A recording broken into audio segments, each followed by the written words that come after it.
ಹೊಸ ಮುಖ್ಯಮಂತ್ರಿ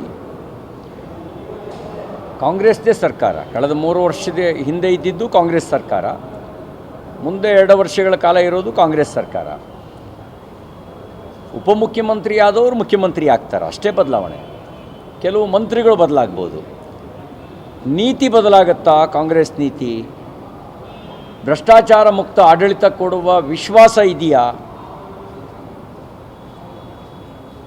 60% ಇದ್ದಿದ್ದು 80%ಗೆ ಹೋಗ್ಬೋದು ಭ್ರಷ್ಟಾಚಾರ.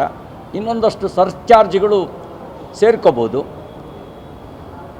ಈಗಿರುವ ಭ್ರಷ್ಟಾಚಾರದ ಜೊತೆಗೆ ಇನ್ನಷ್ಟು ಅಡಿಷನಲ್ ಅದಕ್ಕೆ ಆ್ಯಡ್ ಆಗ್ಬೋದು. ಮಂತ್ರಿಗಳು ಕೆಲವರು ಮಾಜಿಯಾಗಿ ಕೆಲವರು ಹಾಲಿ ಆಗ್ಬೋದು. ಆದರೆ ಸರ್ಕಾರದ ನೀತಿ ಬದಲಾಗುತ್ತಾ? ಅದೇ ತುಷ್ಟೀಕರಣ ನೀತಿ ಮುಂದುವರಿಯುತ್ತೆ, ಭ್ರಷ್ಟಾಚಾರ ಚರಮಸೀಮೆಗೆ ತಲುಪುತ್ತೆ, ಜನಾಕ್ರೋಶ, ಅದ್ರ ಜೊತೆಗೆ ಕಾಂಗ್ರೆಸ್ನ ಆಂತರಿಕ ಬೇಗುದಿ ಇದು ಕೂಡ ಒಟ್ಟು ಕೂಡಿಕೊಂಡು ಒಂದು ರೀತಿಯಲ್ಲಿ ರಾಜಗದ್ದಿಗೆ, ಅದು ಮುಳ್ಳಿನ ಗದ್ದಿಗೆ ಆಗತ್ತೆ.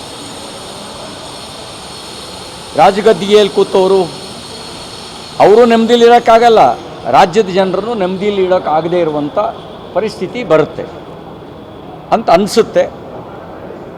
ಇನ್ನು